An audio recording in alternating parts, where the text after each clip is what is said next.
మీరు ఇప్పుడు దాకా అబ్జర్వ్ చేసే లాస్ట్ బిగ్ బాస్ చూసారన్నా సీజన్ 7 కొంచెం.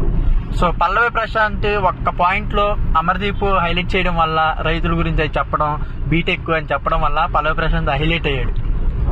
సో లోపలికి వెళ్ళటం మన బాధ్యత. లోపలికి వెళ్ళాగా ఆట ఎలా ఆడాలనేది నాకు ఓవరాల్ గా శివాజీ గారు బాగా నచ్చారు. సో లాస్ట్ సీజన్ లో శివాజీ గారు డౌన్ అవడానికి, అంటే థర్డ్ ప్లేస్ రావడానికి, ఆ పల్లవి ప్రశాంత్ ఫస్ట్ ప్లేస్ రావడానికి కారణం రీజన్ ఏమైంది అనుకుంటున్నాను మీరు?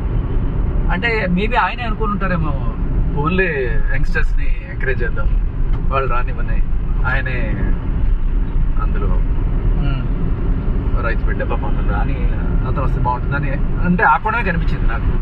ఐ డోంట్ నో, మీరు బాగా చూస్తుంటే మీరే చెప్పండి. కరెక్టేనా? అంటే కరెక్టే, బట్ అంటే ఫైనలీ కొంచెం వాళ్ళ అబ్బాయి కొంచెం డిసప్పాయింట్ అయ్యాడు, ఏడ్చుకుంటూ వెళ్ళిపోయాడు కదా. ఎవరు అబ్బాయి? శివాజీ గారు వాళ్ళ అబ్బాయి. ఓకే. అండ్ ఇంకోటి నాగార్జున గారికి ఎదురు సమాధానం చెప్తున్నాడని శివాజీ, అందుకే కప్పు ఇవ్వలేదు అని కొన్ని టాక్స్ కూడా వచ్చినాయి బయటికి.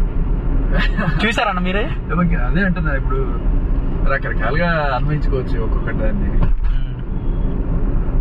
సో ఓవరాల్ గా మీరు చూసిన ఈ సీజన్స్ అన్నిటిలో మీరు లోపలికి వెళ్తే ఎలా ఉందాం అనుకుంటున్నారు ఏంటన్నా? మీకు అసలు ఏం అబ్జర్వ్ చేశారు బిగ్ బాస్ నుంచి? అయ్యో ఎలా ఉందాం అనుకుంటున్నారంటే, నేను శివాజీ గారి లాగానా, లేకపోతే కౌశల్ లాగానా, బాలాదిత్య లాగానా, లేకపోతే సూర్య లాగానా కాకుండా శేఖర్ భాషలా ఉండాలనుకుంటున్నాను. నేను ఎంటర్టైన్ చేస్తానే ఉంటారు నాన్ స్టాప్. ఆ టైంలో మనకి ఐడియాలు వస్తే బాగానే ఉంటుంది అంతే. సో ఏంటన్నా మరి ఏవి కొంచెం ఎమోషనల్ గా ప్లే చేశారంట మీది? అవునా? వచ్చేసిందా అంటున్నారు, అంటే తెలిసిన వాళ్ళు అడిగి మరి గుచ్చి అడిగారు. కొంచెం